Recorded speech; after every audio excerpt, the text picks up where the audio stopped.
ಇನ್ನು ಬೆಂಗಳೂರಿನಲ್ಲಿ ಮಾನವೀಯತೆ ಅನ್ನೋದೇ ಇಲ್ವಾ ಅನ್ನುವಂತಹ ರೀತಿಯ ವರ್ತನೆಗಳು ದಿನದಿನಕ್ಕೆ ಹೆಚ್ಚಾಗ್ತಾ ಇದೆ. ಅದರ ಭಾಗವಾಗಿ ಬೆಂಗಳೂರಿನ ಬ್ಯಾಡ್ರಹಳ್ಳಿಯಲ್ಲಾದಂತಹ ಈ ಕೇಸು ಕೇವಲ ಒಂದು ಬಕೆಟ್ ನೀರನ್ನ ಮಗು ಮುಟ್ಟಿತ್ತು ಅನ್ನೋ ಕಾರಣಕ್ಕೆ ಮಗುವಿನ ತಾಯಿ ಮೇಲೆ ಹಲ್ಲೆ ಆಗಿದ್ದಾರೆ. ಈ ಹಲ್ಲೆ ಕೇಸ್ ವಿಚಾರಕ್ಕೆ ಸಂಬಂಧಪಟ್ಟಂತೆ ಸೌಮ್ಯ ದಂಪತಿ ಎದುರು ಮನೆಯಲ್ಲಿದ್ದಂತಹ ರಾಜೇಶ್ವರಿ ಕುಟುಂಬ ಹಲ್ಲೆ ಮಾಡಿರೋದು. ಪವರ್ ಟಿವಿ ಬ್ರೇಕ್ ಮಾಡಿದ್ದ ಈ ಸುದ್ದಿಯಲ್ಲಿ ಮತ್ತೊಂದು ತಿರುವು ಸಿಗ್ತಾ ಇದೆ. 2 ವರ್ಷಗಳ ಹಿಂದೆ ರಾಜೇಶ್ವರಿ ಮನೆಯಲ್ಲಿ ಬಾಡಿಗೆಗಿದ್ರಂತೆ ಸೌಮ್ಯ ದಂಪತಿ. ಬಾಡಿಗೆಗಿದ್ದ ಸಂದರ್ಭದಲ್ಲಿ ರಾಜೇಶ್ವರಿ ಸೌಮ್ಯ ನಡುವೆ ಸಣ್ಣ ಪುಟ್ಟ ಜಗಳ ಆಗ್ತಾನೆ ಇತ್ತಂತೆ. ಕ್ಲೀನಿಂಗ್ ವಿಚಾರವಾಗಿ ಆಗಾಗ ಜಗಳ ಆಗ್ತಿದ್ದರ ಬಗ್ಗೆ ಮಾಹಿತಿ ಇದೆ. ಅದಾದ್ಮೇಲೆ ಮನೆ ಖಾಲಿ ಮಾಡಿ ಎದುರುಗಡೆ ಮನೆಗೆ ಸೌಮ್ಯ ದಂಪತಿ ಶಿಫ್ಟ್ ಆಗಿರ್ತಾರೆ. ಆಗಸ್ಟ್ 14ನೇ ತಾರೀಕು ಸ್ವಾತಂತ್ರ್ಯ ದಿನಾಚರಣೆಯ ಹಿಂದಿನ ದಿನ ರಸ್ತೆ ಬದಿ ಇಟ್ಟಿದ್ದ ಬಕೆಟ್ನಲ್ಲಿರೋ ನೀರನ್ನ ಮಗು ಮುಟ್ಟುತ್ತೆ. ಆ ವಿಚಾರಕ್ಕೆ ಮಧ್ಯಾಹ್ನ 12 ಗಂಟೆಗೆ ಮಾತಿನ ಚಕಮಕಿ ಆಗಿರುತ್ತೆ.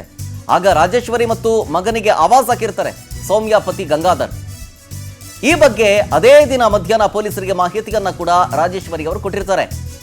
ಆಮೇಲೆ ರಾತ್ರಿ ಅವ್ರ ಮಗ ಬ್ಯಾಟು ವಿಕೆಟ್ ಅನ್ನ ತಂದು ರಾಜೇಶ್ವರಿ ಮಗನಿಂದ ಗಲಾಟೆಯನ್ನು ಕೂಡ ಮಾಡಲಾಗಿದೆ.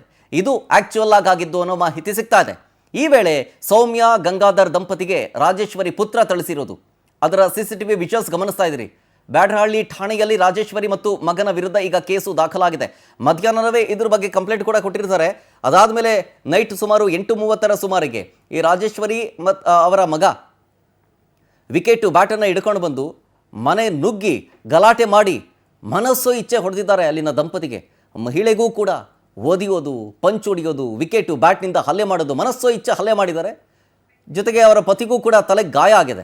ಡೀಟೇಲ್ಸ್ ಕೊಡ್ತಾರೆ ಇದ್ರ ಬಗ್ಗೆ ನಮ್ಮ ಪ್ರತಿನಿಧಿ ವೆಂಕಟೇಶ್ ಲೈವ್ನಲ್ಲಿ. ವೆಂಕಟೇಶ್, ಈ ಘಟನೆಗೆ ನಿಖರ ಕಾರಣ ಈಗ ಸಿಗ್ತಾ ಇದೆ ಅಂತ ಅನಿಸ್ತಾ ಇದೆ.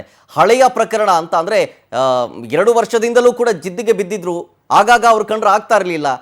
ಅದೇ ಒಂದು ವಿಚಾರವನ್ನು ಅಂದರೆ ಬಕೆಟ್ ನೀರನ್ನು ಆ ಮಗು ಮುಟ್ತು ಅನ್ನೋ ಕಾರಣನೇ ಇಟ್ಕೊಂಡು ಹಳೆ ದ್ವೇಷವನ್ನು ತೀರಿಸ್ಕೊಂಡಂಗೆ ಆಗಿದೆ. ಈಗ ಕೇಸ್ ಯಾವ ಹಂತದಲ್ಲಿದೆ? ಪೊಲೀಸರು ತನಿಖೆ ಹೇಗೆ ಸಾಗ್ತಾ ಇದೆ?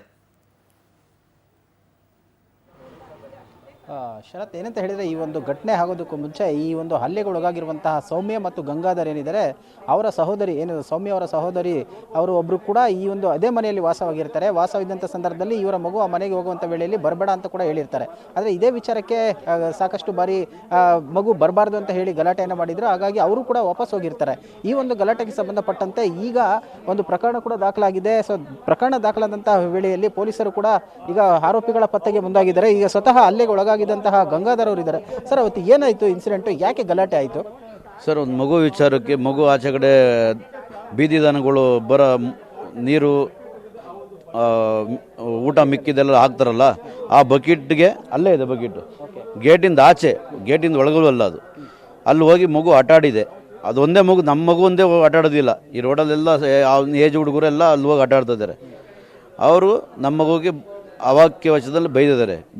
ಸೋಳೆ ಮಕ್ಕಳ ಯಾಕೆ ಬರ್ತೀರಾ ಇಲ್ಲಿ ಅಂತ ಕೇಳಿದ್ದಾರೆ. ನಮ್ಮನೆಯವರು ಇಲ್ಲೇ ಕುಂತ್ಕೊಂಡು ಇದ್ದಾಗ ಕೇಳಿಸ್ಕೊಂಡು ಈಗ ತಾಯಿಗೆ ಚುರುಕು ಅಂದೆ ಅಂತದೆ ಮಕ್ಕಳಿಗೆ ಬೈದಾಗ ಕೇಳಿದ್ದಾರೆ. ಅವ್ರಿಗೂ ಜಗಳ ಆಗಿದೆ, ಇವ್ರಿಗೂ ಜಗಳ ಆಗಿದ್ದಾರೆ. ನಾನು ಆವಾಗ ಊರಲ್ಲಿದ್ದೆ. ಊರಿಂದ ಬಂದಮೇಲೆ ಆ ಮಗ ಅವರು ಜಗಳ ಆಡುವಾಗ ಅವ್ರ ಮಗ ಕತ್ತರಿಸಾಕ್ತೀನಿ ಮುಂಡೆ ನಿನ್ನ ತಲೆ ಹೊಡೆದಾಕ್ತೀನಿ ಅಂತ ಬೆದರಿಕೆ ಹಾಕಿದ್ದಾರೆ. ಸರಿ, ನಾನು ಊರಿಂದ ಬಂದಮೇಲೆ ನನಗೆ ಈ ಥರ ಅಂತ ಹೇಳಿದ್ರು. 2:30 ಸಮಯದಲ್ಲಿ ಆ ಹುಡುಗ ಕೆಲಸ ಮುಗಿಸ್ಕೊಂಡು ಒಳಗೆ ಹೋಗ್ತಿದ್ದ. ಬಾರಪ್ಪ ಇಲ್ಲಿ, ಯಾಕಪ್ಪ ಈ ಥರ ಮಾತಾಡ್ತಿದ್ಯಾ?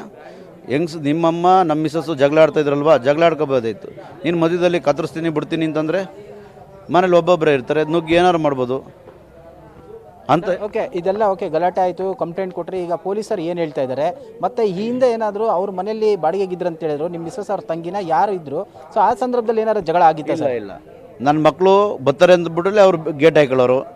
ಸರಿ, ಅವರು ನಮ್ಮ ಅತ್ತಿಗೆಗೂ ಬೇಜಾರಾಗಿ ಸರಿ ಮನೆ ನೋಡೋಣ ಅಂದ್ಕೊಂಡು ಈ ಬಿಲ್ಡಿಂಗಲ್ಲೇ, ನಾವಿದ್ದ ಬಿಲ್ಡಿಂಗಲ್ಲೇ ಮೇಲ್ಗಡೆ ಖಾಲಿ ಆಯಿತು. ಇಲ್ಲಿಗೆ ಶಿಫ್ಟ್ ಆದರು. ಅದ್ರ ಬಿಟ್ಟು ಏನು ತೊಂದರೆ ಇಲ್ಲ. ಅವ್ರಿಗೂ ನಮಗೂ ಏನು ತೊಂದರೆ ಇಲ್ಲ. ಅವರು ಬಾಡಿಗೆ ಮುರ್ಕೋಬೇಕು, ಅಡ್ವಾನ್ಸ್ ಏನು ಮುರ್ಕೋಬೇಕು, ಪೇಂಟ್ಗೆ ಏನು ಎಲ್ಲ ಕ್ಲಿಯರ್ ಆಗಿದೆ. ಕ್ಲಿಯರ್ ಕಟ್ ಆದಮೇಲೆ ನಮ್ಮ ಹುಡುಗ ಅಲ್ಲಿ ಆಟ ಆಡುವಾಗ ಈ ಥರ ಬಂದಿರೋದು. ಈಗ ಪೊಲೀಸವ್ರು ಏನು ಹೇಳ್ತಾ ಇದ್ದಾರೆ? ಆರೋಪಿಗಳನ್ನ ದೂರು ಕೊಡೋಕೆ ನೀವೇನಂತ ದೂರು ಕೊಟ್ಟರೆ ಅವ್ರು ಏನಂತ ಹೇಳಿದ್ರು ನಿಮಗೆ? ಸರ್, ನಮಗೂ ಅವತ್ತು FIR ಹಾಕೋಕ್ಕೂ ನಮಗೆ ಭಯ.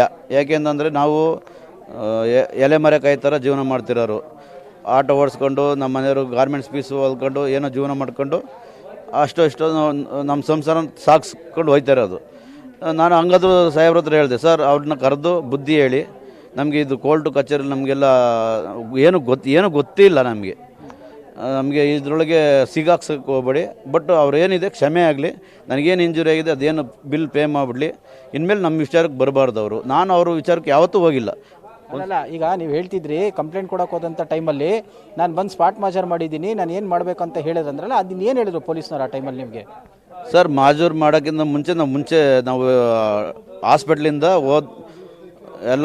ಇದು ಮಾಡ್ಕೊಂಡು ಹೋದೋ ಸ್ಟೇಷನ್ ಹತ್ರ ಕಂಪ್ಲೇಂಟ್ ಕೊಡೋಣ ಅಂತ. ಕಂಪ್ಲೇಂಟ್ ಕೊಡೋಕೆ ಹೋದಾಗ